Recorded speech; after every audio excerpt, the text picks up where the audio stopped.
بسم اللہ الرحمن الرحیم۔ السلام علیکم ورحمۃ اللہ وبرکاتہ۔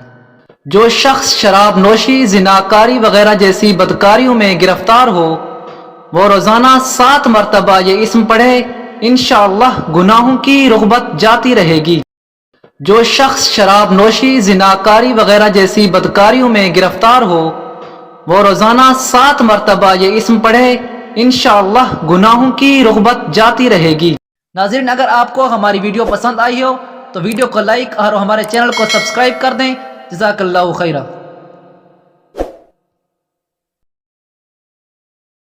جو شخص شراب نوشی، زناکاری وغیرہ جیسی بدکاریوں میں گرفتار ہو، وہ روزانہ 7 مرتبہ یہ اسم پڑھے، انشاءاللہ گناہوں کی رغبت جاتی رہے گی۔